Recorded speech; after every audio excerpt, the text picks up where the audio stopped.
Salam. Shalom. Salam. Shalom. Memuji Tuhan harus semangat. Walaupun badan letih, jiwa harus semangat. Yang di luar masih ada lagi? Yang di bawah suruh masuk semua, anak-anak sekolah minggu juga.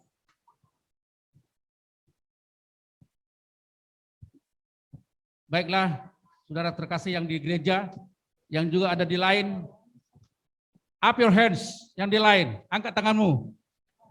Nah, itu tandanya ada di situ ya. Terima kasih buat Pikirei dan Ibu Rosi di Bali ya. Terima kasih, Tuhan berkati. Baiklah, ada lagi.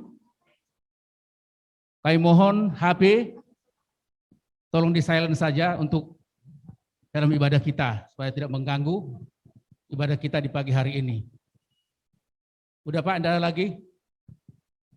Biar kita tutup pintunya sementara waktu. Baiklah, Bapak Ibu terkasih dalam Tuhan Yesus Kristus, kita boleh ada pagi hari ini karena Tuhan, bukan karena kita kuat, namun karena anugerah Allah kita boleh menikmati hari ini, tanggal 17 bulan Juli 2022. Kita akan bersama-sama beribadah kepada Tuhan pada pagi hari ini. Kita berikan pikiran kita harga semua untuk memuji Tuhan, memuliakan nama Tuhan. Kita akan mulai ibadah kita ambil saat teduh.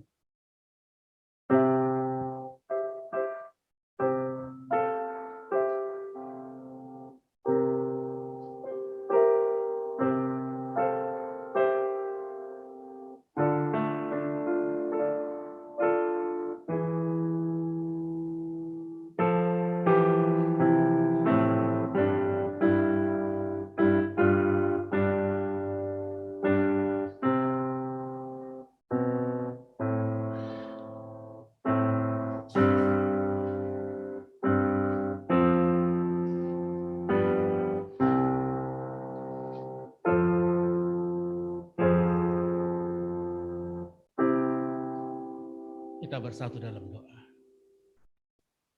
Kami mengucap syukur kepadamu Tuhan, Allah Abraham, Ishak dan Yakub.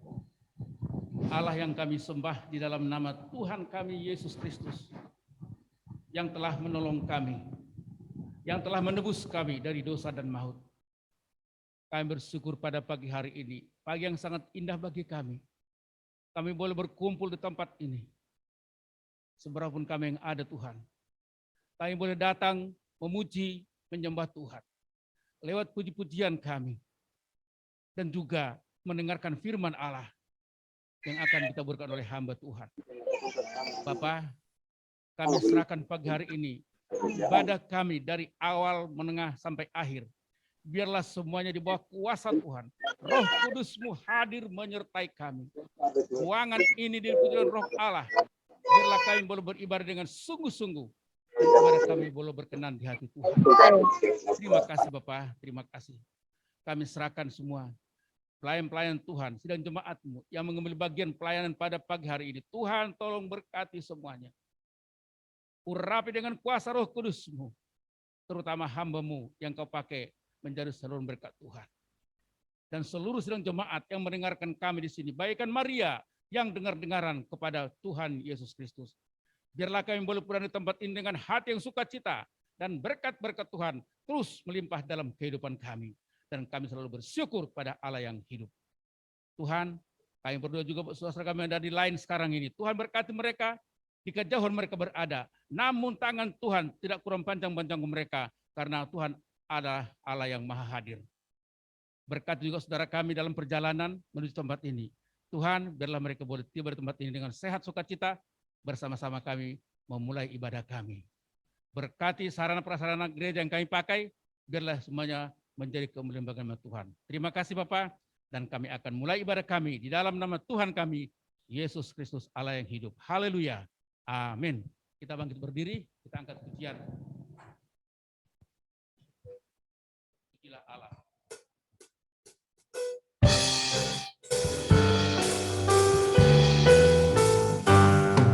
Terpujilah Allah, Hikmat-Nya besar, begitu kasih-Nya untuk dunia semua, sehingga dibilang putra-Nya kudus, menganggap manusia serta menebus.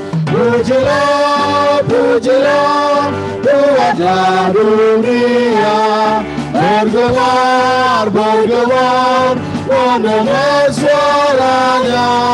Dapatkanlah Allah demi putranya, dipuji padanya sebab hikmatnya.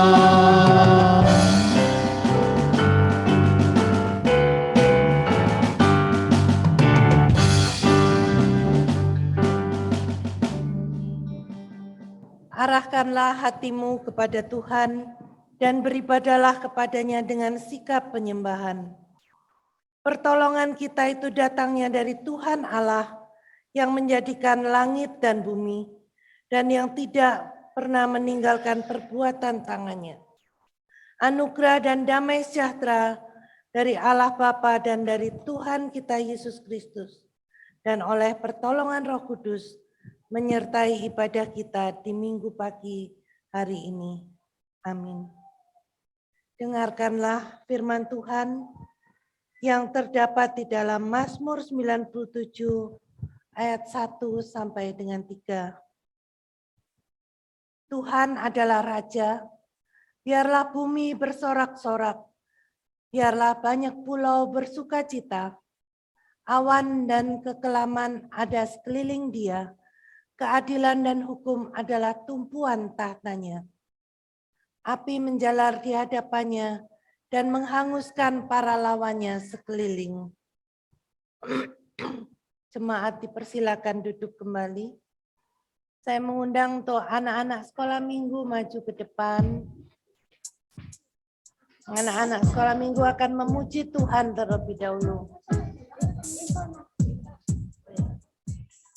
Mungkin ada guru sekolah minggu yang mimpin di depan. Mari guru sekolah minggu yuk maju. Ajak anak-anak untuk menyanyi generasi bagi Kristus. Ayo semua memuji Tuhan ya. Semua memuji Tuhan yuk. Orang tua boleh ikut, ada teksnya.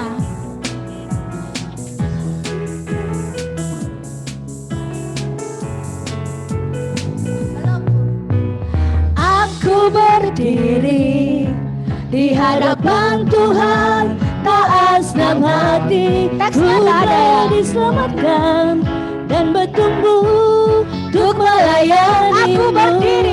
Aku berdiri di hadapan Tuhan, taat senang hati, buat Yesus tersenyum. Bangsa-bangsa ada di hatiku. Generasi bagi Kristus telah ditebus. Generasi bagi Kristus, itulah aku. Pakailah aku Tuhan pada generasi ini, sebab hidupku hanya bagi Kristus.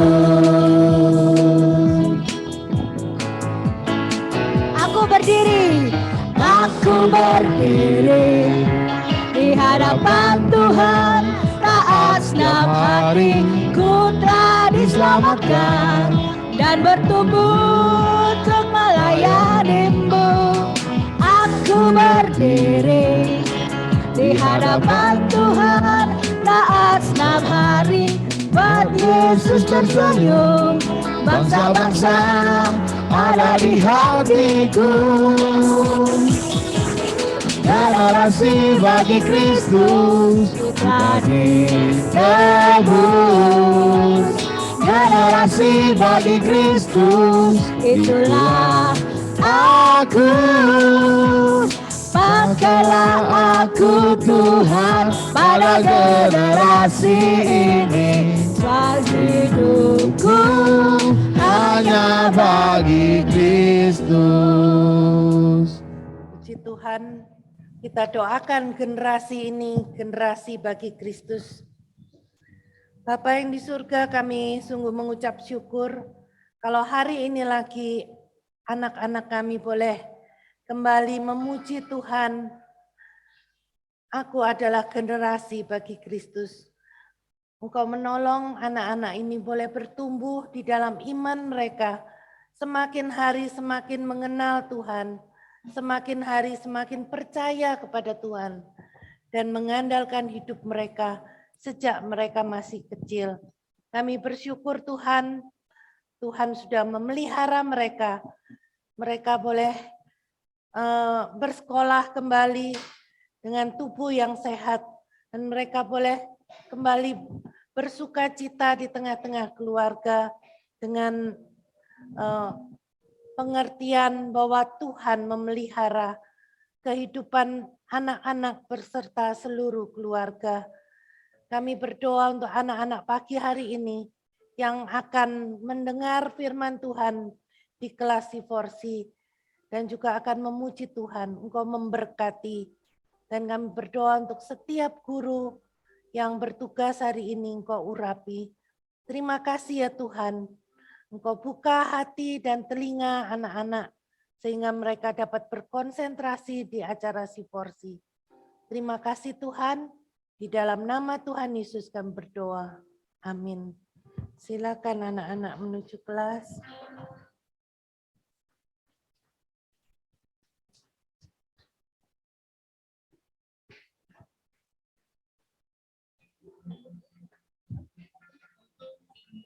Kita akan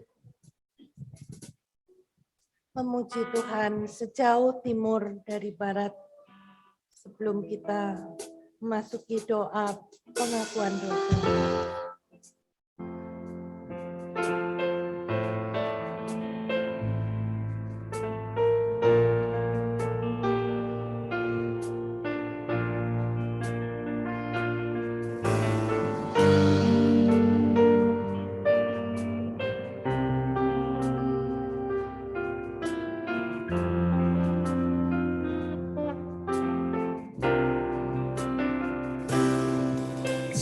Sejauh timur dari barat, Engkau membuang dosaku.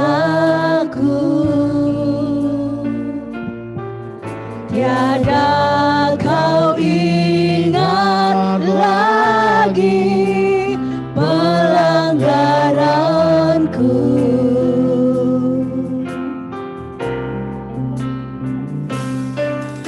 Jauh ke dalam tubir laut, kau melemparkan dosaku. Tiada kau perhitungkan kesalahanku.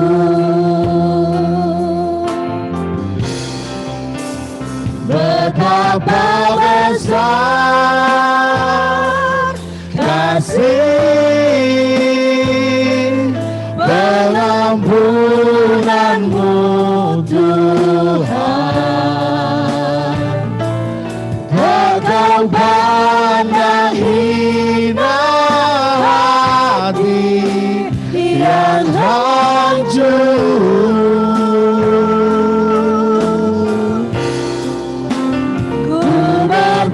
Terima kasih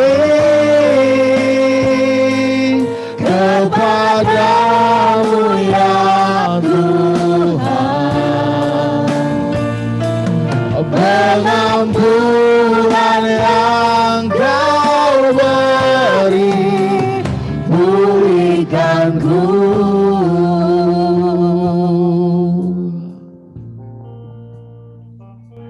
Dalam satu minggu ini, mungkin kita melakukan banyak hal yang mendukakan hati Tuhan.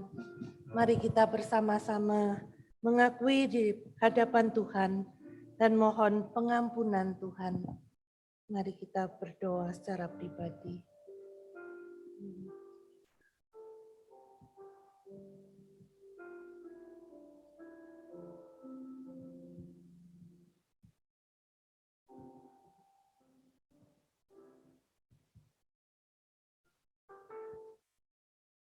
Bapa yang di surga, kembali kami datang kepadamu. Kami mau mengakui segala dosa kami, segala pelanggaran kami di hadapan Tuhan.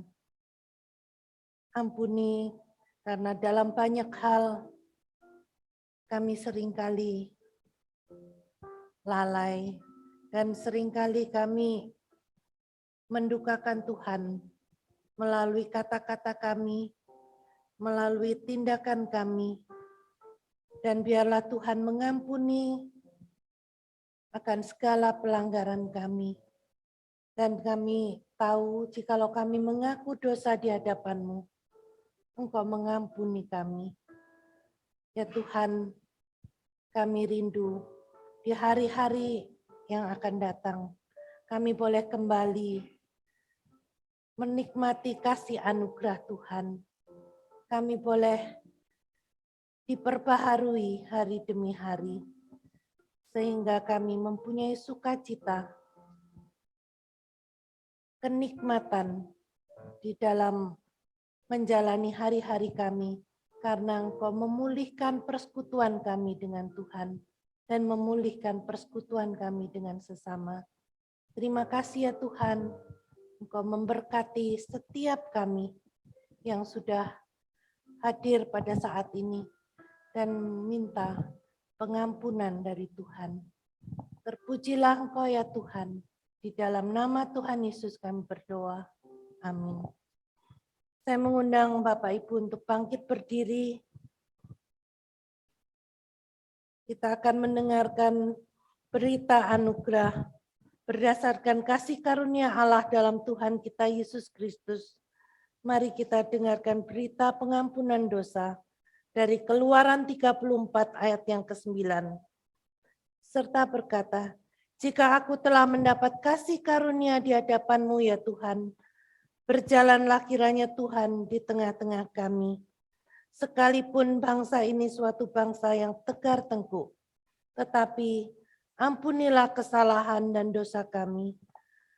Ambillah kami menjadi milik-Mu. Mari kita dengarkan petunjuk hidup baru sebagaimana tertulis dalam 1 Korintus 15 ayat yang pertama. Dan sekarang saudara-saudara, aku mau mengingatkan kamu kepada Injil yang aku beritakan kepadamu dan yang kamu terima dan yang di dalamnya kamu teguh berdiri. Jemaat dipersilakan duduk, kita akan bersama-sama memuji Tuhan dan menyembah Tuhan.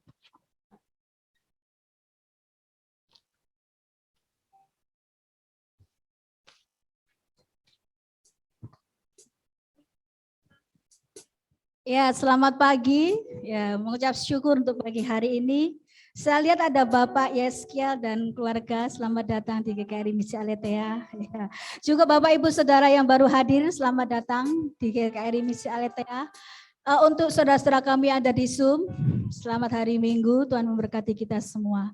Mari Bapak Ibu Saudara yang terkasih, pagi hari ini kita mau bersama-sama mengucapkan syukur kita, menaikkan ucapan syukur kita, karena kita memiliki Allah yang setia, tidak pernah habis kasih dan rahmat-Nya, dan percayalah pertolongannya selalu tepat pada waktunya.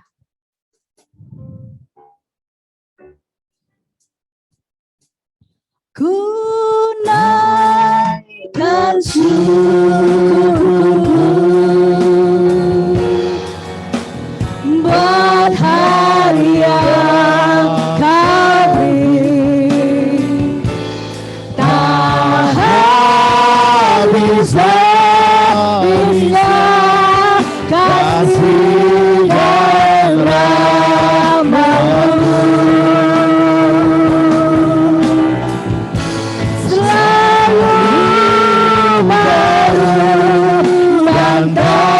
Pernah terlambat pertolongan-Mu, besar setia-Mu di sepanjang hidupku. Mari katakan dengan segenap hati bahwa Dia Bapa yang sungguh sangat baik. Bapa,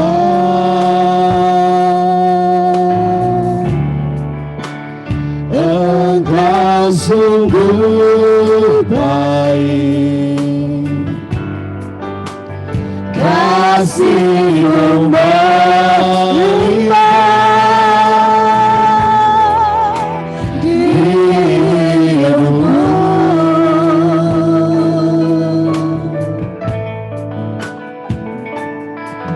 Bapa,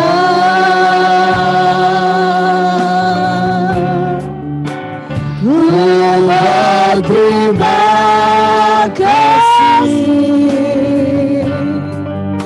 berkat-Mu hari ini yang Kau sediakan bagiku. Saya mengundang kita semua untuk berdiri. Ku naikkan syukurku, bahagia kami, tak habis-habisnya kasih dan rahmat-Mu. Selalu baru dan tak pernah terlambat pertolongan-Mu. Besar setia-Mu di sepanjang hidup. Kami mengucap syukur kami ya Tuhan. Ku naikkan syukurku buat hari yang kami, tak habis-habisnya kasih dan rahmat-Mu. Selalu baru dan tak pernah terlambat pertolongan-Mu. Besar setia-Mu, besar setia-Mu, besar setia-Mu di sepanjang hidupku. Mari kita naikkan ucapan syukur kita atas kebaikan Tuhan dalam hidup kita. Sungguh Dia Allah yang setia, sungguh Dia Allah yang selalu menepati janjinya. Percayalah bahwa janjinya tepat pada waktunya. Terima kasih Yesus, sungguh Engkau Allah yang baik Bapa. Kami mengucapkan terima kasih untuk kebaikan-Mu.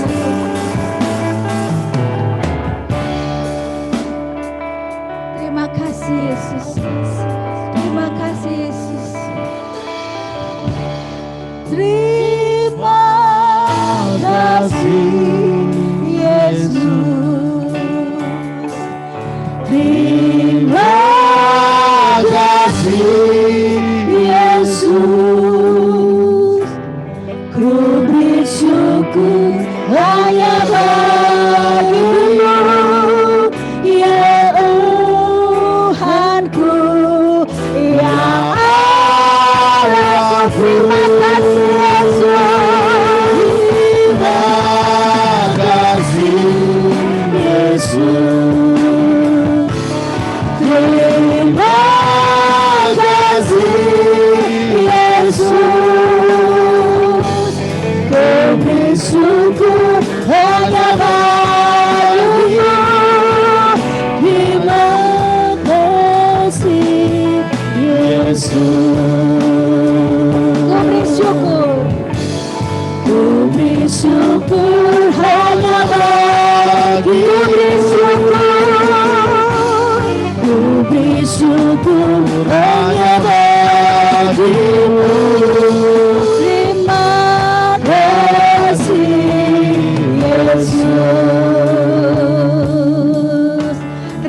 kasih Tuhan untuk semua yang sudah terjadi, yang sedang terjadi, dan yang akan terjadi.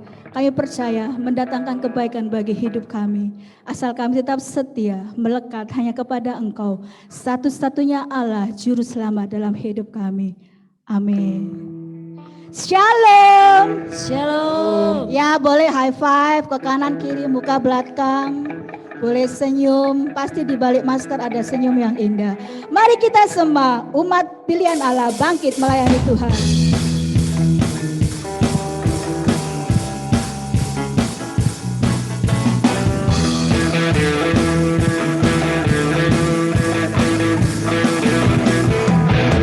Mari kita semua umat pilihan Allah, dengarlah panggilannya untuk menggenapi firman-Nya. Sekaranglah waktunya untuk berdiri bagi bangsa ini.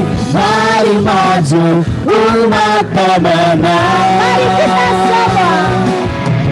Mari kita semua umat pilihan Allah, dengarlah panggilannya untuk menggenapi firman-Nya. Sekaranglah waktunya untuk berdiri bagi bangsa ini. Mari maju umat pemenang. Bukan bagi nyatakan kemuliaan-Nya, bukan lagi nyatakan kebesaran-Nya, sampai setiap lutut bertelut, semua lidah mengaku Yesus Kristus Dialah Tuhan, Raja segala raja.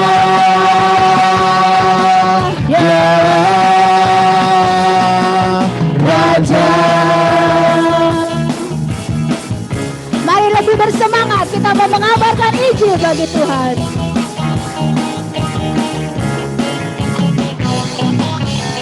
Mari kita semua umat pilihan Allah, dengarlah panggilannya untuk menggenapi firman-Nya. Sekaranglah waktunya untuk berdiri bagi bangsa ini. Mari maju umat pemenang. Bukan bagi nyatakan kemuliaan-Nya, bukan bagi nyatakan kebesaran-Nya, sampai setiap lutut bertelut, semua lidah mengaku Yesus Kristus Dialah Tuhan, Raja segala raja.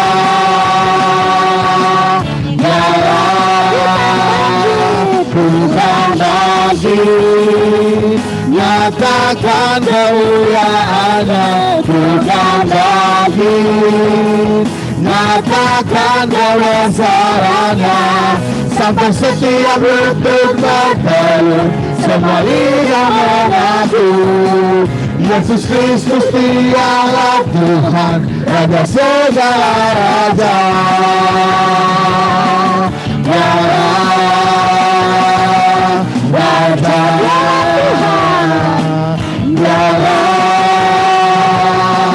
Tuhan,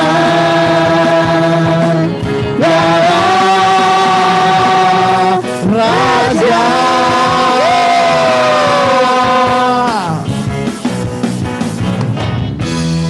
Ya, hanya Dia satu-satunya Raja dalam hidup kita. Amin.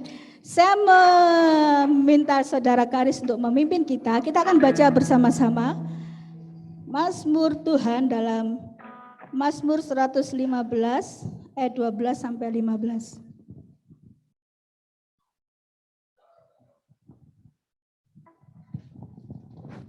Mazmur 115 ayat yang ke-12 sampai ayat yang ke-15.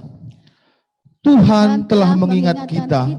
Ia akan memberkati kaum Israel, memberkati kaum Harun, memberkati orang-orang yang takut akan Tuhan, baik yang kecil maupun yang besar. Kiranya Tuhan memberi pertambahan kepada kamu dan kepada anak-anakmu. Diberkatilah kamu oleh Tuhan yang menjadikan langit dan bumi. Amin. Puji Tuhan. Tetap berdiri, tetap semangat ya. Kita mau pujikan, ada kuasa dalam firman Tuhan. Yuk, lebih bersemangat.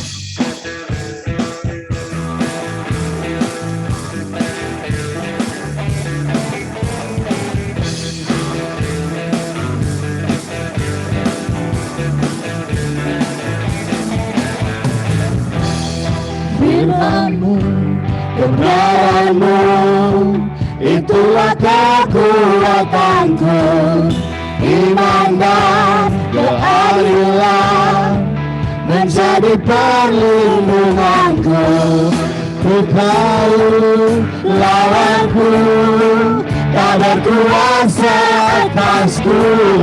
Di dalam nama-Mu ku pegang kebenaranku.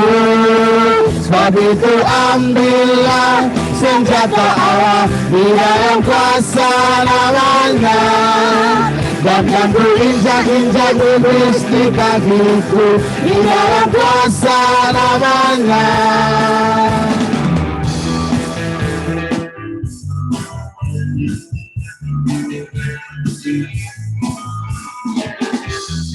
Firman-Mu, kebenaran-Mu, itulah kekuatanku.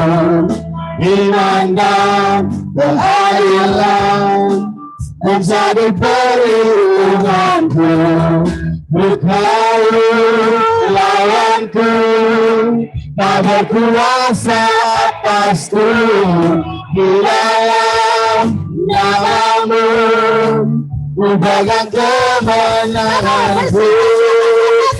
Itu ambillah senjata Allah di dalam kuasa namanya. Dan kan ku injak-injak iblis di kakiku di dalam kuasa namanya. Oh Yesus, Yesus namanya berkuasa. Oh Yesus, Yesus ada kuasa dalam namanya. Sebab itu ambillah senjata Allah di dalam kuasa namanya. Dan kan ku injak-injak iblis di kakiku di dalam kuasa namanya. Sebab itu ambillah senjata Allah di dalam kuasa namanya.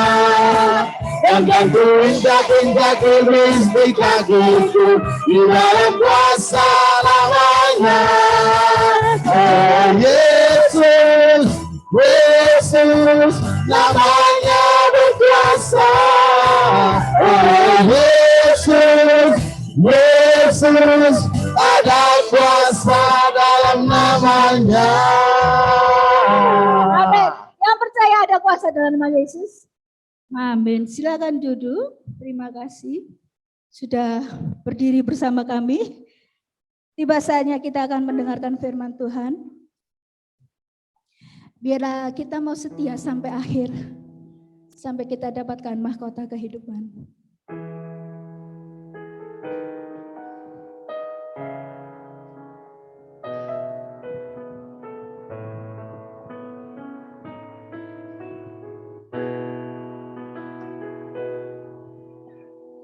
Ku bersyukur Kau memilihku menjadi hamba-Mu,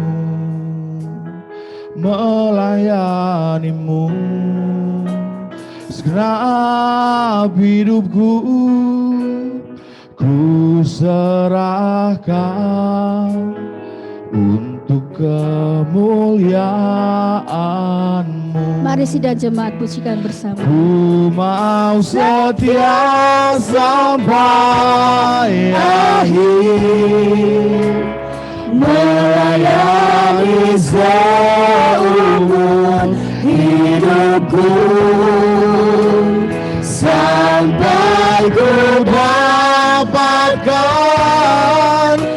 mahkota kehidupan di dalam kerajaan-Mu. Kami mau bersyukur Tuhan. Aku bersyukur Kau memilihku menjadi hamba-Mu, melayani-Mu selama hidupku. Ku serahkan untuk kemuliaan-Mu. Setia sampai akhir, melayani seumur hidupku, sampai ku dapatkan mahkota kehidupan di dalam kerajaan-Mu.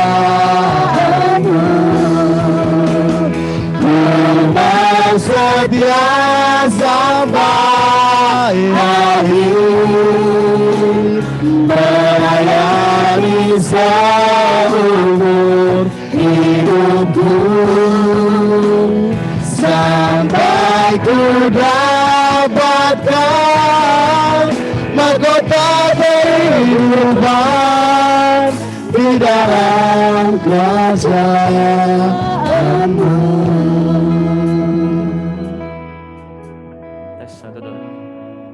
Mari kita berdoa. Tuhan Yesus, kami bersyukur bahwa kami ingin menjadi hamba-Hamba-Mu yang setia melayani Tuhan seumur hidup kami. Mungkin di komitmen kami bisa mengucapkannya, tapi realita hidup kami seringkali lebih memilih jalan dunia, lebih menikmati hidup dunia ini daripada menikmati mengikuti Yesus. Tuhan Yesus, ampuni kami, dan hari ini kami akan diingatkan kembali melalui firman-Mu bahwa kami ingin menjadi penjala manusia. Kami ingin menjadi hamba-Hamba-Mu yang setia. Mohon pimpinan Tuhan, supaya kami bisa mendengarkan dengan baik, dan juga hamba-Mu bisa menyampaikan dengan baik. Di dalam nama Tuhan Yesus kami berdoa. Amin. Shalom semuanya, Bapak sekalian. Kita akan belajar firman Tuhan di dalam Lukas pasal 5 ayat 1 sampai 11. Lukas pasal yang kelima, ayat 1 sampai yang ke-11. Saya akan minta untuk singer bisa membacanya. Susan bisa minta tolong, ayat 1 sampai yang ke-11. Lukas 5 ayat 1 sampai 11, Bapak Ibu bisa perhatikan Alkitabnya masing-masing.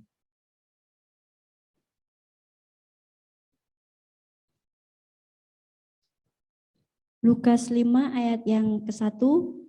Pada suatu kali Yesus berdiri di pantai danau Genesaret, sedang orang banyak mengerumuni Dia hendak mendengarkan firman Allah. Ia melihat dua perahu di tepi pantai. Nelayan-nelayannya telah turun dan sedang membasuh jalannya. Ia naik ke dalam salah satu perahu itu, yaitu perahu Simon, dan menyuruh dia supaya menolakkan perahunya sedikit jauh dari pantai. Lalu ia duduk dan mengajar orang banyak dari atas perahu. Setelah selesai berbicara, ia berkata kepada Simon, "Bertolaklah ke tempat yang dalam dan tebarkanlah jalamu untuk menangkap ikan." Simon menjawab, "Guru, telah sepanjang malam kami bekerja keras dan kami tidak menangkap apa-apa. Tetapi karena Engkau menyuruhnya, aku akan menebarkan jala juga." Dan setelah mereka melakukannya, mereka menangkap sejumlah besar ikan sehingga jala mereka mulai koyak. Lalu mereka memberi isyarat kepada teman-temannya di perahu yang lain supaya mereka datang membantunya. Dan mereka itu datang, lalu mereka bersama-sama mengisi kedua perahu itu dengan ikan hingga hampir tenggelam. Ketika Simon Petrus melihat hal itu, ia pun tersungkur di depan Yesus dan berkata, "Tuhan, pergilah daripadaku, karena aku ini seorang berdosa." Sebab ia dan semua orang yang bersama-sama dengan dia takjub oleh karena banyaknya ikan yang mereka tangkap. Demikian juga Yakobus dan Yohanes, anak-anak Zebedeus, yang menjadi teman Simon. Kata Yesus kepada Simon, "Jangan takut, mulai dari sekarang engkau akan menjala manusia." Dan sesudah mereka mengelar perahu-perahunya ke darat, mereka pun meninggalkan segala sesuatu lalu mengikut Yesus. Amin. Demikian pembacaan firman Tuhan. Berbahagialah kita yang membaca, merenungkan dan melakukannya dalam hidup kita. Bersabdalah Tuhan.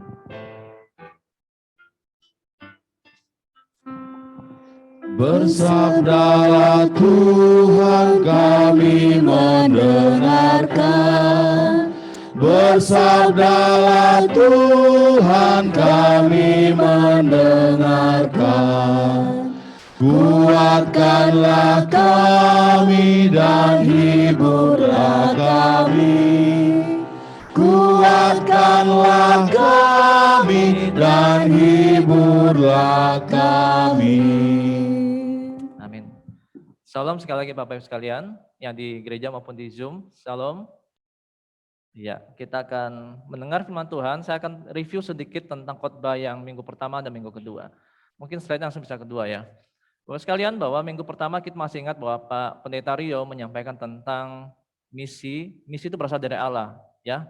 Missio Dei kalau masih ingat, bahwa kalau tidak ada yang menyampaikan, siapa yang bisa mendengarkan. Maka saat itu Pak Rio mengajak kita untuk menjadi pelayan-pelayan misi. Kemudian minggu kedua, hambanya Pak Agus ya, menyampaikan tentang apa?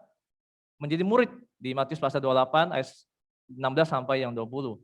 Bapak Ibu bisa belajar di situ bagaimana menjadi murid yang taat, dan akhirnya murid yang menginjili dan dilengkapi, dan akhirnya disertai oleh Tuhan, oleh kuasa Tuhan. Nah, hari ini saya akan melengkapi semua khotbah yang sebelumnya supaya kita lebih memahami tentang misi. Jadi Bapak sekalian, hari ini kita akan melihat langsung konkret bagaimana Yesus pertama kali memanggil muridnya yang pertama. Proses perekrutan murid pertama itu bagaimana prosesnya, dan itu menjadi pola, menjadi inspirasi, menjadi pelajaran kita menjadi murid Yesus. Yang pertama kita lihat bahwa yang dipanggil adalah Petrus, betul ya? Nah, sekarang kita lihat kronologinya, siklusnya bagaimana Petrus dipanggil, Simon Petrus, Rasul Petrus dipanggil. Kita lihat ayat 1 sampai yang ke-11, mungkin saya akan memberikan sedikit gambaran, nanti saya akan jelaskan. Ya. Yang pertama, ketika Yesus berada di Genesaret, itu ya disebut dengan kata lain Danau Galilea, itu sedang apa? Sedang mengajarkan firman. Jadi banyak orang berkumpul mendengarkan firman. Termasuk Petrus saat itu yang sedang membereskan jalannya, yang sudah selesai memancing, selesai mengambil ikan, tapi tidak ada hasilnya. Nah, waktu mereka mendengarkan, tiba-tiba kita tahu bahwa proses, ada perintah Yesus saat itu yang pertama, yaitu suruh perahunya minggir sedikit. Kemudian perintah kedua adalah silakan tebarkan jala itu. Kemudian apa yang terjadi? Di situ terjadi ya, menangkap ikan banyak, jalan mulai koyak, dikatakan, lalu memanggil teman-temannya, Yakobus dan Yohanes, anak Zebedius, untuk membantunya. Dan saat itu dikatakan kapal hampir tenggelam. Ini saya sedikit ceritakan kronologisnya. Kemudian waktu perahu hampir tenggelam dan sudah dikumpulkan, tiba-tiba Petrus memandang Yesus. Tiba-tiba langsung dia sadar bahwa ada orang hadir di situ. Sadar akan kehadiran Yesus. Langsung dia terdiam, langsung apa? Langsung merasa berdosa. Tersungkur, berdosa. Ini titik terendah Petrus saat ini, saat kisah ini. Kemudian setelah dia sadar dia berdosa, ya, mulai naik lagi. Dia mengakui bahwa di depan dia adalah Tuhan yang berkuasa dan sebagainya. Dia menyadari akan ketuhanan Yesus. Kemudian naik lagi. Yesus memberikan identitas baru, menjadi penjala manusia. Dulunya penjala ikan menjadi penjala manusia. Kemudian muncul lagi terakhir, klimaksnya di ayat 11 dikatakan bahwa Simon Petrus dan teman-temannya itu meninggalkan semua yang dia dapatkan tadi untuk mengikut Yesus. Nah, kira-kira gambarannya begini. Nah, saya akan mengajak kita Bapak sekalian, bagaimana proses kronologi ini akan menjadi pelajaran penting buat kita. Bagaimana setiap tahap demi tahap, ya, fase demi fase itu akan menjadi pelajaran penting buat kita. Maka saya memberikan 4 poin saja dari 7 ini, saya akan memberikan 4 poin. Yang pertama bahwa ada namanya karakteristik murid yang sejati, atau saya sebut dengan sikap ciri-ciri murid yang sejati seperti apa. Kalau Pak Agus kemarin minggu lalu sudah disebutkan di versi Matius 28, tapi kalau melihat versi yang di Lukas pasal 5, akan melengkapi supaya kita semakin mendalami. Yang pertama, yaitu murid sejati yang pertama adalah mendengarkan Yesus.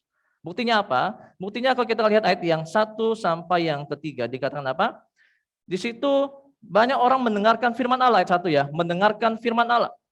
Kemudian Petrus juga mendengarkan perintah Yesus yang supaya menolak perahunya sedikit jauh dari pantai. Kemudian Petrus juga mendengar tentang apa? Menebarkan jala. Jadi Bapak sekalian, ternyata mendengarkan adalah satu ciri seorang murid yang sejati. Mendengarkan. Bagaimana kita mau mentaati kalau kita tidak pernah mendengarkan? Bagaimana kita mau melakukan perintah Tuhan kalau kita tidak pernah mendengarkan? Betul ya? Setuju ya? Poin ini? Maka murid yang sejati seperti kita orang Kristen saat ini, kalau tidak mau mendengar firman, tidak mau belajar Alkitab, maka jangan berharap mau menjadi murid yang sejati. Toh belajar firman Tuhan nggak mau, apalagi mau melakukannya. Ada juga yang beralasan begini, oke, saya nggak perlu belajar firman Tuhan, tapi saya mau melakukannya. Justru itu sesuatu yang lucu. Mau melakukan apa yang tidak dia tahu. Nah, kita lihat bagaimana proses mendengarkan itu adalah proses yang sangat penting, Bapak sekalian. Nah, Genesaret itu adalah tempat pusat pelayanan Yesus di daerah pantai. Kita tahu bahwa di situ dekat dengan Kapernaum. Kapernaum itu tempat tinggalnya si Petrus. Ya, jadi sebelumnya Petrus itu sudah pernah bertemu dengan Yesus di rumah mertuanya, betul ya? Pernah. Tetapi saat itu Petrus belum jadi muridnya. Nah, Bapak sekalian, ada bahayanya kalau kita hanya mendengarkan, tapi kalau kita tidak menjadi muridnya. Adalah berbahaya untuk mendengarkan Yesus tanpa memutuskan untuk menjadi muridnya. Kita akan menjadi orang-orang seperti orang Farisi, ya, ahli Taurat, yang mendengarkan tapi tidak percaya kepada Yesus. Mereka mendengarkan tapi tidak mau menjadi murid Yesus. Nah, ini adalah sikap yang berbahaya. Kalau kita menjadi orang Kristen yang saat ini hanya mendengarkan firman, ya, dengan khotbah, tapi tidak mau menjadi murid yang taat kepada firman itu, maka kita sama dengan mereka yang hanya mendengar tapi tidak melakukan. Atau gambaran yang Yesus berikan adalah seperti begini. Tahu waktu menabur benih, penabur? Contoh yang pertama, ketika tabur karena tidak mendengarkan dengan baik, lalu dicuri oleh burung dan sebagainya. Itu gambaran tentang orang Kristen yang tidak mau melakukan firman, hanya mendengarkan. Nah, Bapak sekalian, kemudian kita tahu bahwa ciri khas yang pertama ini penting, tapi juga bahaya kalau kita tidak menjadi muridnya, kalau hanya mendengarkan. Maka kita masuk yang kedua, ciri khas yang kedua, karakteristik murid Yesus yang sejati adalah selain mendengarkan, kita tahu bahwa Petrus juga menjauh dari dosa. Nah, ini menarik, kenapa saya mau menjelaskan, begini Bapak sekalian. Baik, ada baiknya kita mulai dari ayat 4, 5, 6, dan 7. Untuk supaya bisa memahami tentang mengapa Petrus tiba-tiba mengakui dosanya. Nah ini ya, kan muncul pertanyaan, kok tiba-tiba Petrus mengakui dosanya sih? Ada apa sih? Maka kita perlu melihat ayat 4 dan sampai yang ke-7. Bapak sekalian, pada umumnya ya Petrus para nelayan itu tahu jam kapan ia dapat mendapat ikan yang banyak. Menurut ilmu nelayan ya, saya baca di tafsiran bahwa waktu yang tepat adalah ketika malam hari. Malam hari, kemudian kalau mau dapat ikan yang banyak harus di tempat yang dalam. Siapa di sini nelayan? Betul enggak? Ini berdasarkan penafsiran para teolog. Jadi untuk mendapat ikan yang banyak dia harus di laut yang dalam, kemudian malam hari. Nah, Petrus dan adiknya Andreas dan juga temannya Yakobus dan Yohanes itu malam sudah menebarkan jalannya sepanjang malam. Mereka bukan nelayan amatir. Mereka bukan nelayan yang baru belajar menjadi nelayan. Mereka sudah sangat profesional di dalam bidangnya. Sehingga mereka tahu kapan waktunya, di mana waktunya yang pas untuk menangkap ikan. Tapi realita yang terjadi adalah Petrus sepanjang malam tidak mendapatkan ikan. Betul ya?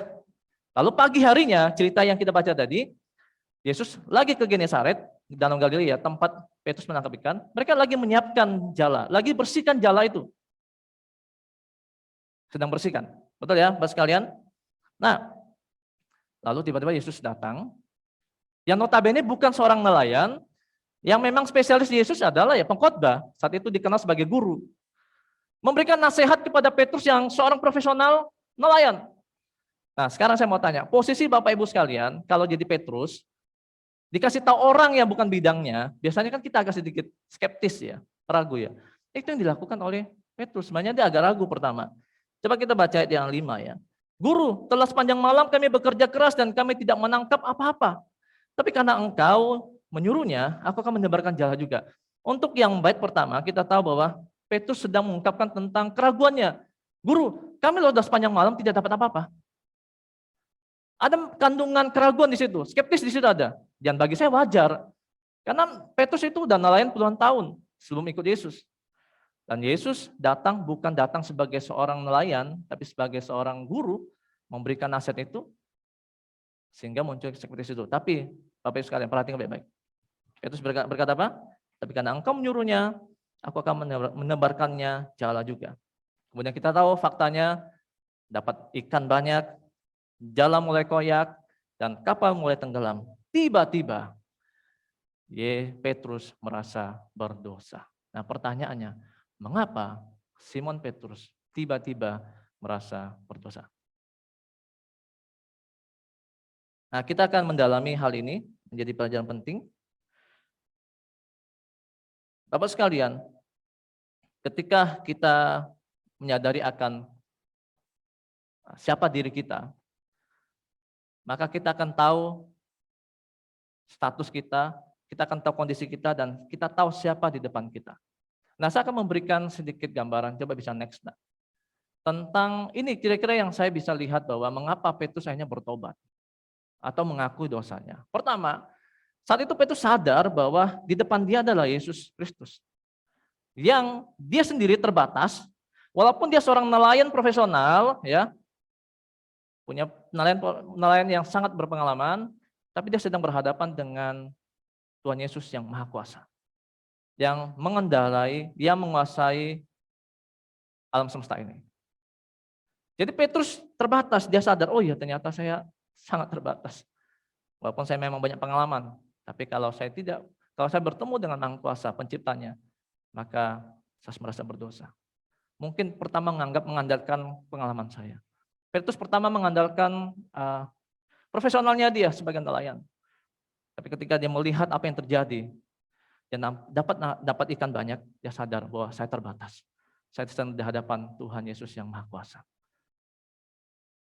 Bapak sekalian, ini kalau kita punya sikap ini, maka kita akan menjadi murid-murid yang selalu sadar siapa diri kita. Oh, ini saya terbatas. Saya ini bukan siapa-siapa. Jadi jangan pernah kita terlalu mengandalkan kehebatan kita, bidang kita, yang akhirnya kita menutup pintu untuk masukan-masukan atau mungkin kritikan, karena kita merasa sudah benar, merasa bisa.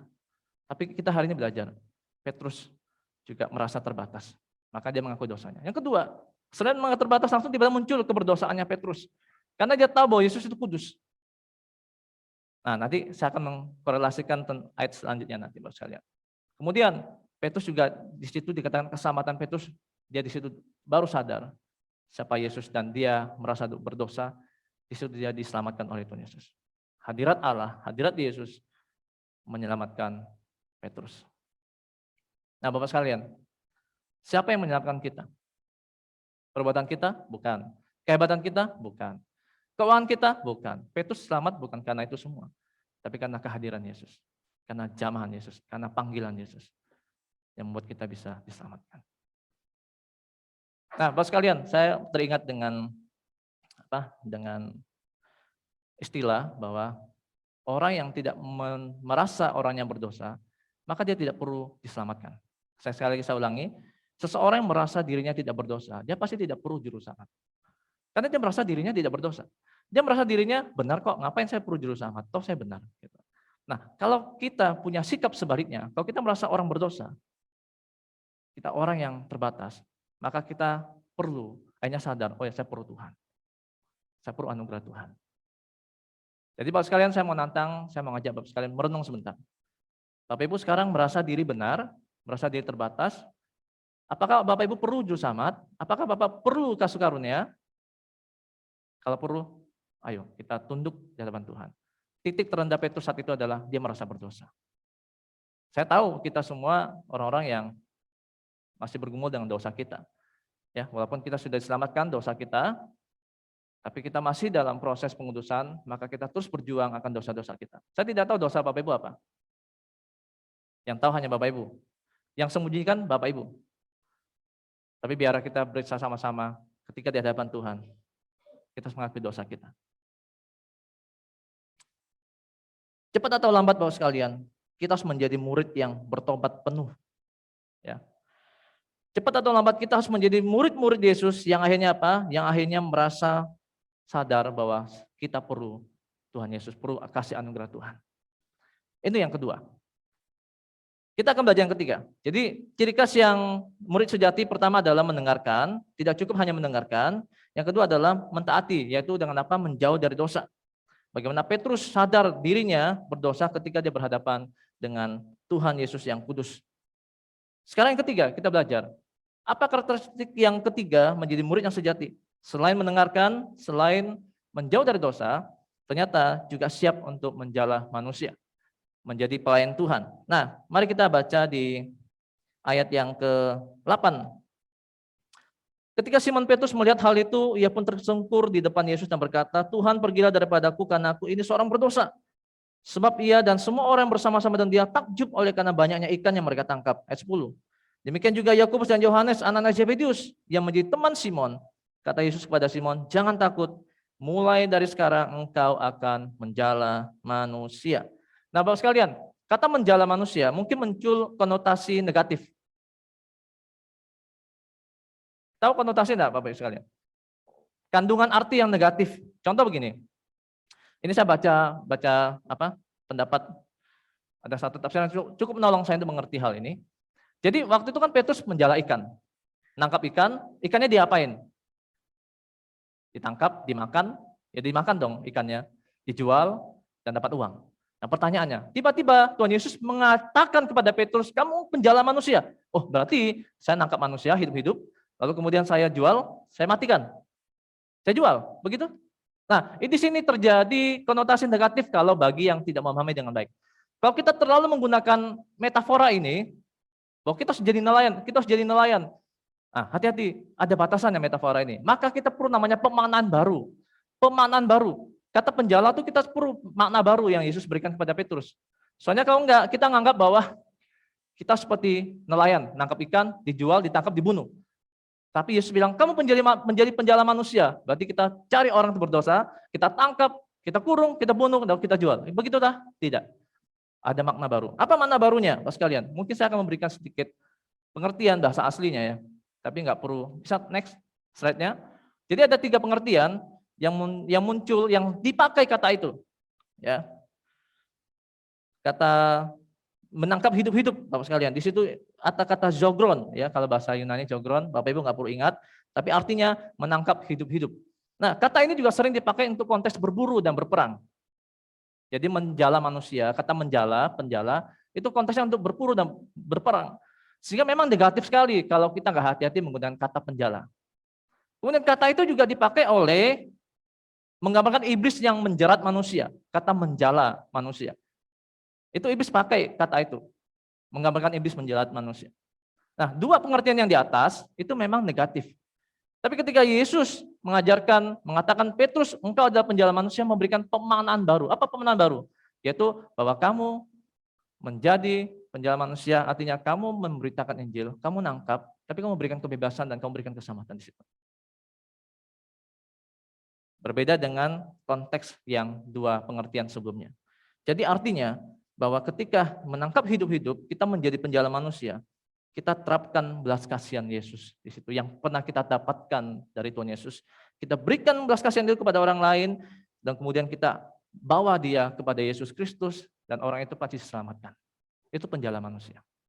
Pemaknaan baru itu yang diberikan oleh Tuhan Yesus. Nah, Bapak sekalian, pertanyaan begini, bagaimana dengan kita sekarang?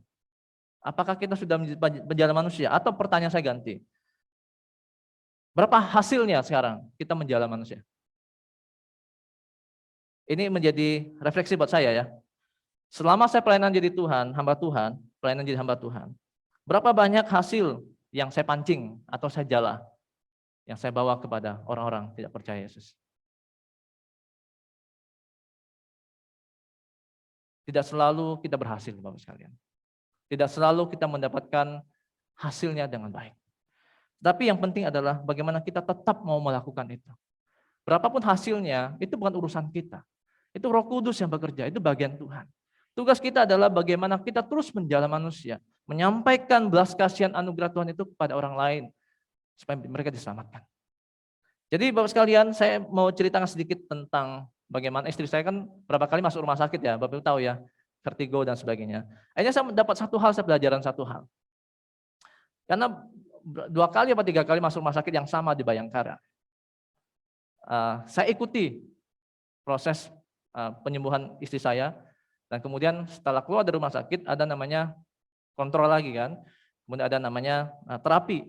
Nah, waktu terapi berapa kali, saya diberi kesempatan oleh Tuhan untuk bisa bertemu dengan orang-orang yang saya tidak tahu, cara bertemunya tuh unik sekali. Yang pertama, ada 3 orang saya ketemu saat itu. Saya antri, nomor antrian. Ada seorang bapak-bapak yang batuk gitu. Kalau batuk di rumah sakit kan sangat mengerikan ya. Waktu itu pada musim Covid. Tapi saya dengan peka, dia tuh bapak itu perlu minum atau perlu ya permen yang agak supaya dia reda gitu. Saya tawarkan permen. Ya, permen di situ. Kemudian setelah dia makan, makasih. Langsung dia bercakap-cakap dengan saya, lalu dia merasa ditolong, dan kami bercakap-cakap, kenalan dan sebagainya. Itu orang pertama. Yang kedua, saya bertemu dengan seorang kakek-kakek yang veteran ya, jadi sudah pensiun. Dia jadi nggak ada yang ngantar, dia sendiri jalan. Nah, saya sama istri saya tergerak, wah kasihan bapak ini. Lalu saya dekatin, dia masuk ke tempat jualan, apa yang namanya tuh? Minimarket itu yang di Bayangkara kan ada yang baru ya. Nah, lalu dia mau beli makanan, lalu saya belikan. Karena saya tuh nggak ada yang bantu dia. Saya berikan, saya bilang, Pak, Bapak perlu apa lagi? Tak berikan bungkus gitu. Udah, Bapak itu bilang, makasih Pak, makasih. Oke. Nggak sampai situ. Bagi saya itu bukan penginjilan bagi saya. Tetapi ada satu lagi yang saya ketemu. Namanya Pak Hendra.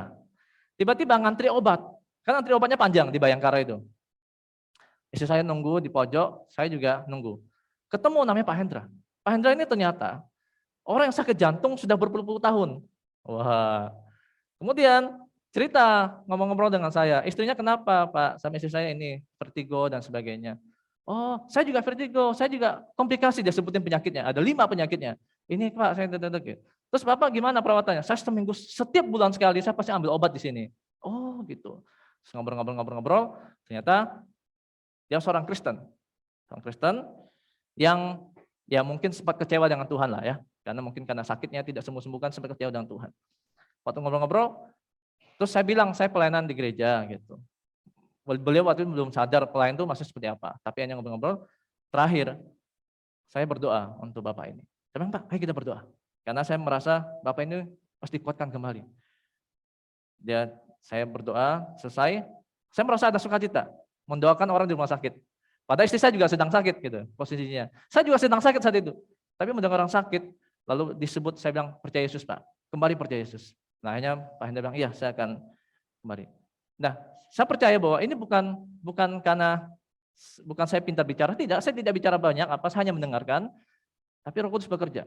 Mulai istri saya sakit di rumah sakit, saya bisa bertemu dengan banyak orang dan saya bisa menyatakan kasih saya kepada banyak orang. Sederhana, simple, tetapi saya bisa bersukacita melakukan hal itu. Nah, Bapak sekalian, sekarang kita tanya kepada diri kita. Dimanapun kita berada, di kantor, di sekolah, di kampus, apakah kita menjadi berkat bagi orang lain? Nah, kalau ada kesempatan celah untuk memberitakan Injil, ayo kita sampaikan tentang Yesus, kebahagiaan Yesus. Itulah penjala manusia. Nah, yang terakhir Bapak sekalian, mungkin bisa next slide-nya. Oh ya, ini ada satu statement yang saya dapat dari Garland. Garland seorang teolog. Saya akan bacakan. Penggerak utama pemberitaan Injil tidak datang dari luar, kebutuhan dunia, juga bukan dari dalam, karena dorongan agama, dorongan gereja, tapi karena dari atas. Sebagai paksaan, ini ditanda petik ya, paksaan Allah. Artinya sebagai keharusan, sebagai kewajiban dari Allah. Jadi memang penggerak utama pemberitaan Injil bukan karena pendeta suruh, bukan karena dunia butuh, bukan. Tapi itu perintah Tuhan, Yesus langsung. Itu keharusan orang percaya. Maka dengan yakin Rasul Paulus mengatakan di 1 Korintus pasal 9 ayat 16 berkata, celakalah aku jika aku tidak memberitakan Injil. Rasul Paulus sadar kalau dia tidak memberitakan Injil, celaka dia. Karena itu keharusan, karena itu kewajiban orang percaya. Nah, yang terakhir Bapak sekalian, yang mulai ngantuk, sadar kembali, kita ada poin terakhir. Ya, kata terakhir biasanya udah sadar. Dan terakhir, selain kita menjadi murid sejati, mendengarkan, kemudian kita menjauh dari dosa, perlu bertobat menjadi murid yang sejati. Dan ketika kita menjadi penjala manusia, dan keempat, kita siap meninggalkan semuanya. Meninggalkan semuanya. Ayat 11, coba kita baca. Dan sesudah mereka menghela perahu-perahunya ke darat, mereka pun meninggalkan segala sesuatu, lalu mengikut Yesus.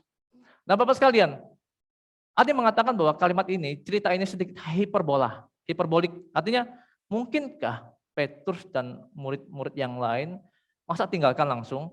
Masa tinggalkan istrinya, kan Petrus punya istri. Masa tinggalkan keluarganya langsung? Masa tinggalkan kapalnya? Masa tinggalkan hasil ikannya? Dan sebagian bilang, iya, memang. Dia tinggalkan semua itu. Lalu kita bilang, wah gila dong. Masa kita mau ikut Yesus tapi tinggalkan semua? Bagaimana kondisi istri saya? Siapa yang kasih istri makan saya? Kasih makan istri saya? Bagaimana mertua saya di rumah yang sedang sakit, kata Petrus.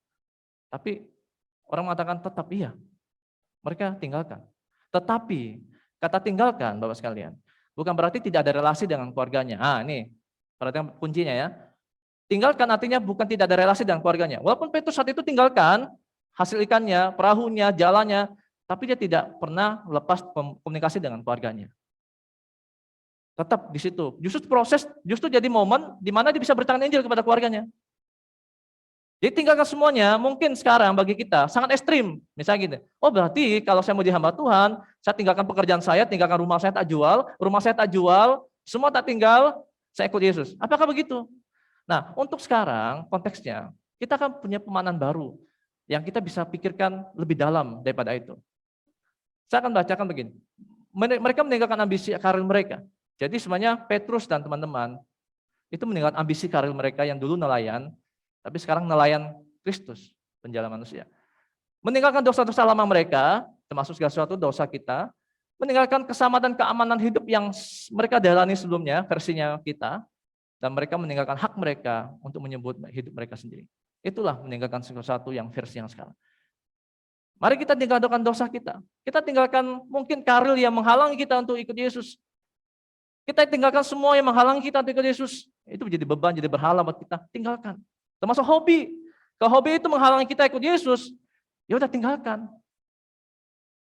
Kalau ada kesenangan kita membuat kita terhalang, ya udah tinggalkan. Kalau enggak kita bukan murid yang sejati, kita akan jadi dua kaki. Satu kaki dunia, kaki satunya ikut Tuhan. Mana bisa? Tuhan bilang dua mamon loh. Kamu mengabdi dua Tuhan. Mau mamon apa Yesus? Kita bilang saya mau ikut Yesus, tapi satu kaki masih injak keinginan dunia, kesenangan dunia. Satu kaki ikut Yesus. Yesus bilang nggak bisa. Harus dua kaki ikut saya. Totalitas. Tinggalkan semuanya. Nah, bagaimana Bapak sekalian? Kita siap tinggalkan semua yang menghalangi kita ikut Yesus? Untuk apa sih kita banyak hal, sesuatu, tapi itu membuat kita tidak bertumbuh? Ini menjadi refleksi pertanyaan buat kita semua. Mari kita lihat satu pertanyaan, refleksi saya tutup. Apa yang perlu kita tinggalkan saat ini? Dan apa yang masih menyeret kita saat ini? Yang tahu, saya tidak tahu. Yang tahu hanya Bapak Ibu. Apa saja yang masih menyeret Bapak Ibu? Dan apa saja yang harus Bapak Ibu tinggalkan? Bapak Ibu bisa putuskan, Bapak Ibu bisa pikirkan, renungkan, kemudian ambil keputusan ikut Yesus secara totalitas. Kalau Bapak Ibu mau jadi murid yang sejati, siap tinggalkan semua itu. Yesus memanggil kita untuk mengikuti Dia. Dia memanggil kita untuk apa? Menjadi seorang murid yang mendengarkan firman-Nya, bertobat dari dosa, poin yang kedua, poin ketiga, menjala manusia, poin keempat, kita siap meninggalkan semua di belakang kita. Ayo kita jawab panggilan Tuhan. Siapa yang mau jawab panggilan Tuhan hari ini? Siapa yang mau jadi penjala manusia? Bapak Ibu silakan jawab di hadapan Tuhan. Masing-masing. Saya mengajak kita semua untuk merenungkan sebentar, kita tundukkan kepala kita. Bagaimana kita mau menjadi penjala manusia. Mari Bapak sekalian, saya mengajak kita merenung sebentar. Bagaimana dalam hidup kita saat ini? Apakah kita sudah menjadi murid sejati yang mau mendengarkan firman-Nya, yang tidak pernah bosan mendengarkan firman-Nya. Dan setelah mendengar firman-Nya, kita respon dengan apa? Dengan mengakui dosa kita. Kita mau bertobat, kita mau tinggalkan dosa-dosa kita. Yang ketiga, setelah kita mau bertobat, kita siap mau menjadi pelayan Tuhan, mau jadi menjala manusia, yang artinya kita mau siap menjadi berkat di mana mungkin kita berada. Dan kemudian apakah kita siap juga untuk bertumbuh, mengikuti Yesus secara totalitas, meninggalkan sesuatu yang menghalangi kita untuk mengikut Yesus. Mari kita berdoa. Bapa kami surga, kami bersyukur untuk pagi hari ini. Kami semua boleh diingatkan oleh firman Tuhan yang sederhana, bahwa kami ingin menjadi murid Kristus yang sejati. Melalui kehidupan Rasul Petrus dan murid yang pertama yang lain, kami belajar bagaimana Tuhan Yesus memanggil orang berdosa seperti Petrus. Kami juga orang-orang berdosa yang Tuhan panggil.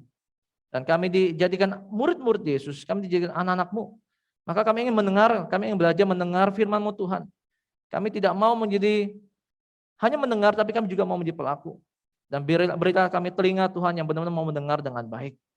Yang tidak bosan untuk dinasihati, dididik oleh firman Tuhan. Dan kemudian kami juga mau menjadi murid yang siap bertobat. Meninggalkan dosa-dosa yang lama. Dosa-dosa yang menghalangi kami. Dosa-dosa yang masih kami perjuangkan. Tuhan, kami bertobat setiap hari. Tuhan, kami juga mau belajar menjadi murid yang siap diutus oleh Tuhan. Menjadi saksi Tuhan, menjadi penjala manusia. Yang kami dapatkan sebelumnya, yaitu kami mendapatkan kasih anugerah Tuhan, belas kasihan Tuhan. Maka hal itu kami membagikan kepada orang-orang yang belum mendapatkan. Tuhan, ampuni dosa kami jika selama ini kami lalai, kami cuek, kami tidak mempedulikan tentang orang-orang di luar sana.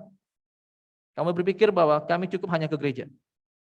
Tuhan, ampuni dosa juga Tuhan, kami belajar untuk menjadi murid yang siap meninggalkan segala sesuatu yang menghalangi kami untuk bertumbuh. Kami ingin meninggalkan sesuatu yang mungkin itu ambisi kami. Mungkin itu kepentingan pribadi kami. Mungkin itu kesenangan kami. Tapi semuanya itu menghalangi kami untuk mengikut Yesus.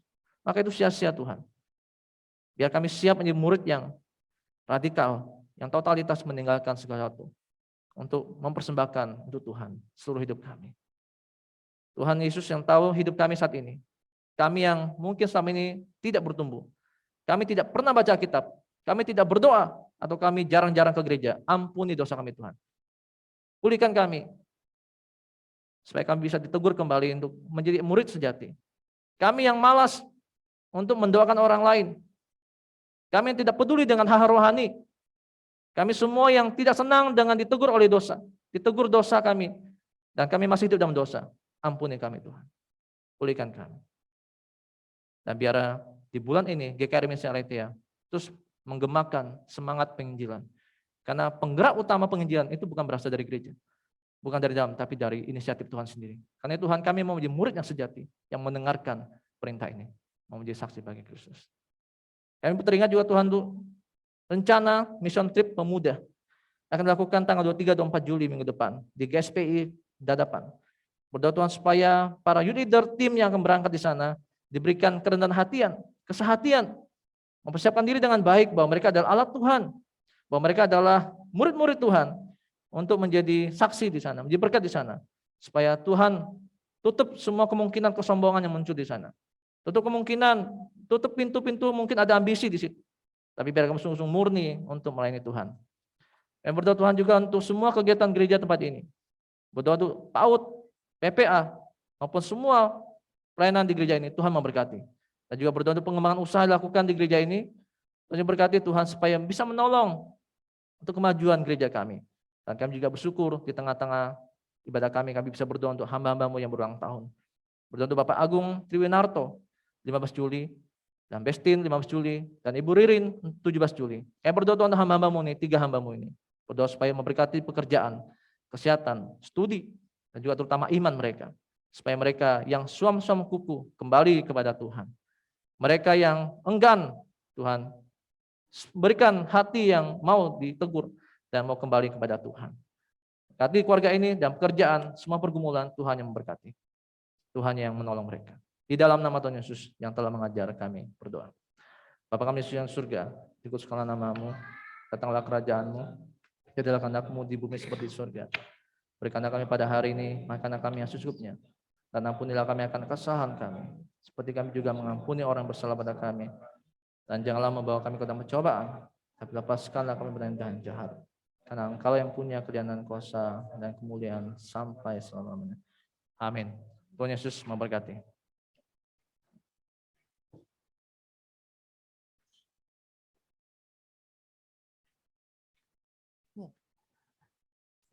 Saya memanggil semua youth leader yang akan melayani di Kediri, GSPII Kediri minggu depan, saya mengundang untuk maju ke depan. Sudah ada di sini semua yang akan berangkat ke pelayanan di Kediri, silakan maju ke depan, kita akan berdoa. Ayo, Irfan, Richard, Randy, Christina Wayu, Ella, Sarah, Angel, Asian, Ya. Haris, silakan Siapa? Haris. Siapa lagi yang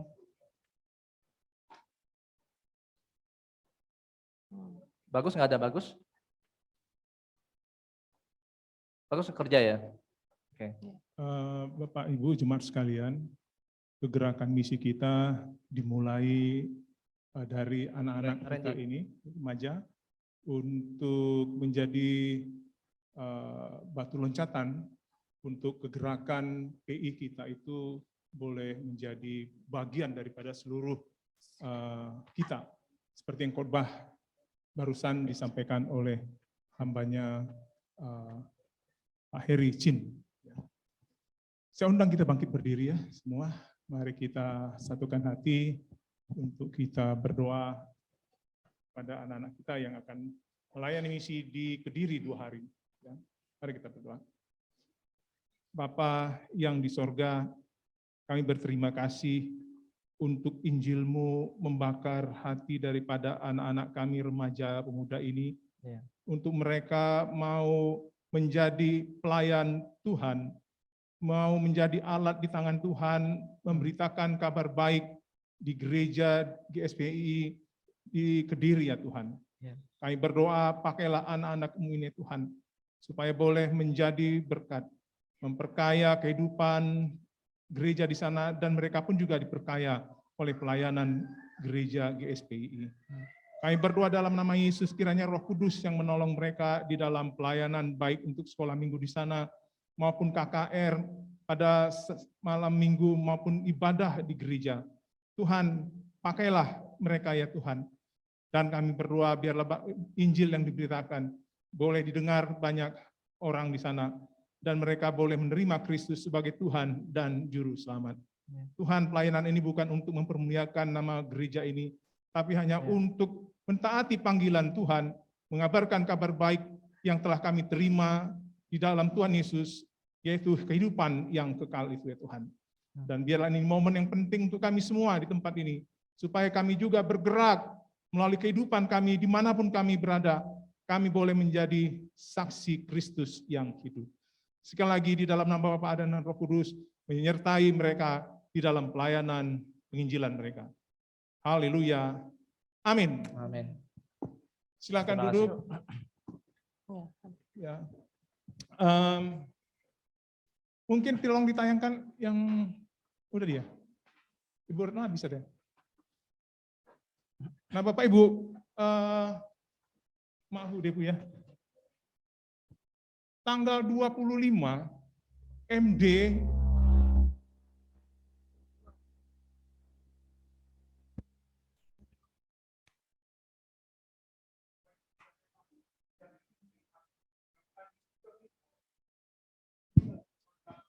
orang apa itu kekristenan yang ada tadi ya? Belum ya? Ya, penginjilan terhadap Kristen yang KTP. Jadi saya mengajak semua jemaat untuk ikut seminar ini pada tanggal 25. Tidak ada yang tidak boleh ikut, harus ikut. Seperti firman Tuhan yang barusan disampaikan, bahwa itu hutang kita. Ya. Kita dipanggil untuk itu, dan itu sebuah kewajiban. Bapak Ibu tanya dengan Pak Ketua MD kita, Pak Pendeta Kiki ya, Yeskiel, bagaimana indahnya kalau bisa memenangkan jiwa. Betul Pak ya? Wah luar biasa sukacitanya itu. Oke, mari kita bergerak ya untuk menginjil kepada banyak orang, terutama di dalam keluarga kita. Mungkin ada yang belum percaya, mari kita saksikan Kristus yang telah menyelamatkan kita. Tolong doakan Bapak Ibu.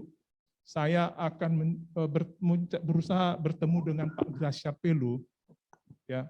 Itu akan saya hadirkan di sini untuk menyampaikan seminar mengenai Islamologi dalam pengertian apologetik. Karena lingkungan kita adalah lingkungan yang mayoritas itu adalah saudara-saudara kita Muslim.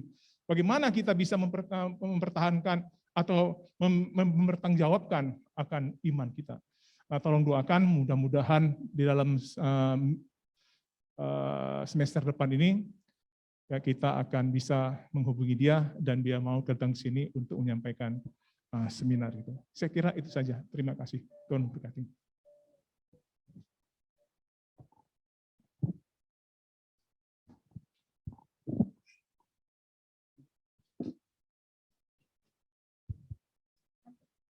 Baiklah, saatnya kita memberikan persembahan kita untuk pekerjaan firman Tuhan di tempat ini, untuk misi kita.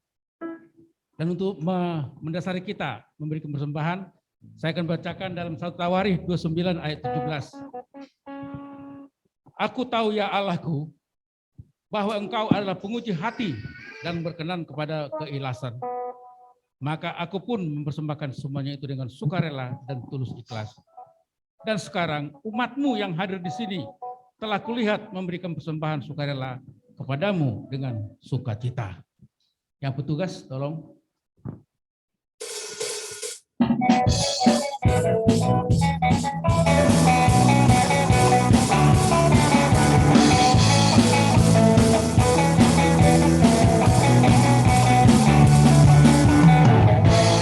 Kasih setiamu nyata bagiku,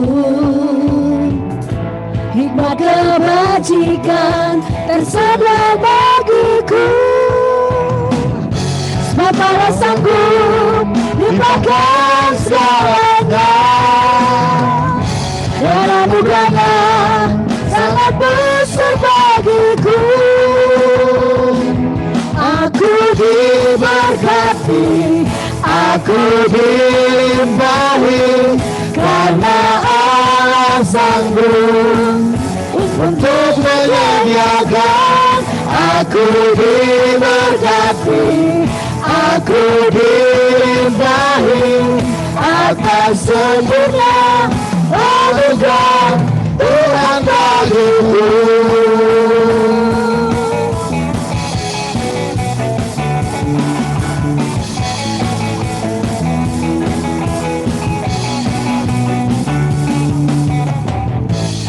Kasih setiamu nyata bagiku, hikmat kebajikan tersedia bagiku. Sebab Allah sanggup limpahkan segalanya, dan anugerahnya sangat besar bagiku.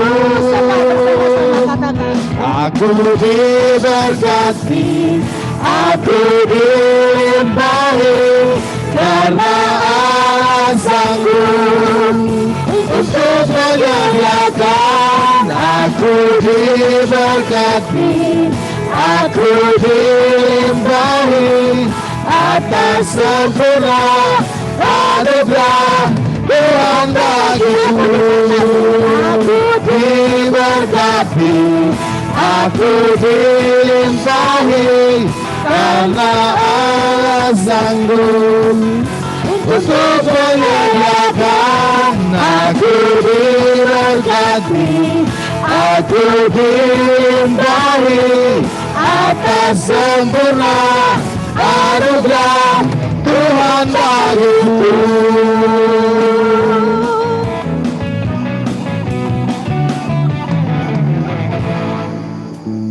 Mari kita satukan hati kita untuk membawa persembahan kita kepada Tuhan.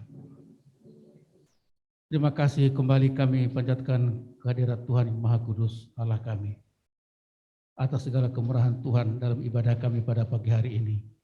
Kami boleh menaikkan puji-pujian dan mendengarkan firman Tuhan. Biarlah kami menjadi murid yang sejati di hadapan Tuhan. Kami melatih diri kami ini Bapa untuk senantiasa taat dan tunduk hanya kepada Tuhan saja dalam setiap langkah kehidupan kami. Bapa, kami juga telah memberikan persembahan kami. Sebagian berkat Tuhan dilimpahkan bagi kami. Biarlah Engkau kuduskan persembahan ini Bapa, dan boleh kami pakai untuk kemuliaan Tuhan di gereja ini. Berkati hamba-Mu yang mengelola, biarlah dengan sungguh-sungguh, dengan hati yang tulus mengelola persembahan ini dipakai dalam gereja kami. Terima kasih Bapak, dalam nama Yesus Kristus kami alaskan doa kami. Haleluya. Amin. Tolong warta jemaat.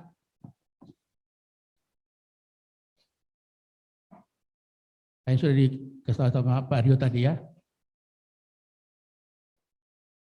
Yuk, leader sudah tadi. Yang ulang tahun Bapak Agung Triwinarto, Saudari Bestin dan Ibu Ririn. Ada orangnya, ada Bu Ririn ini? Tidak ada.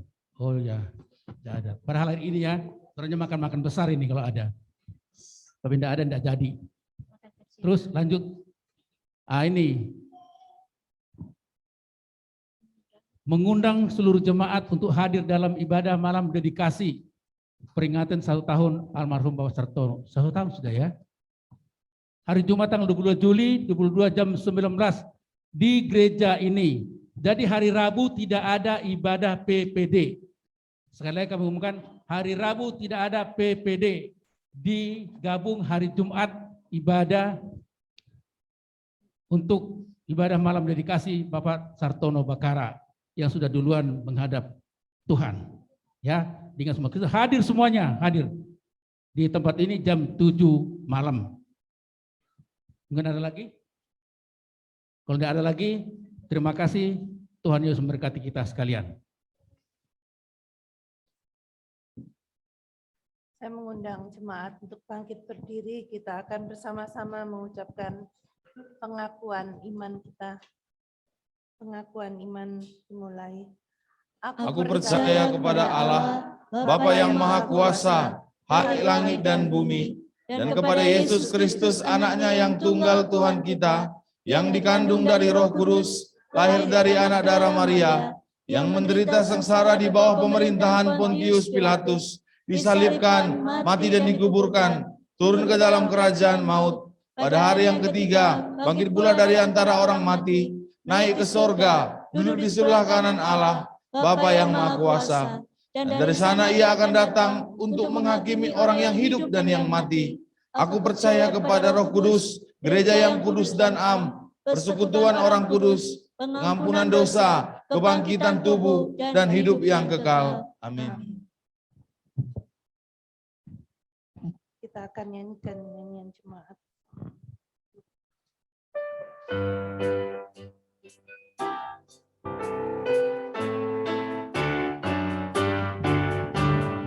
Ingat akan nama Yesus, kau yang susah dan sedih. Nama itu menghiburmu, kemana saja kau pergi. Indahlah namanya, pengharapan dunia. Indahlah namanya, suka surga yang bakal. Bawa nama Tuhan Yesus, itulah perisaimu. Bila datang pencobaan, itu yang menolongmu. Indahlah namanya, pengharapan dunia. Indahlah namanya, suka surga yang bakal. Sungguh agung nama Yesus, hati kita bergema. Bila kita dirangkulnya, sukacita pun besar. Indah namanya, pengharapan dunia. Indahlah namanya, suka surga yang bakal.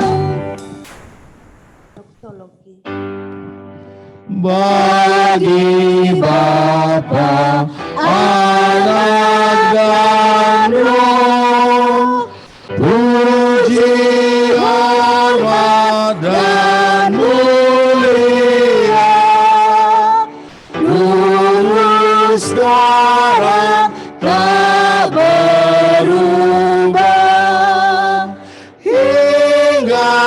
selama-lamanya. Amin.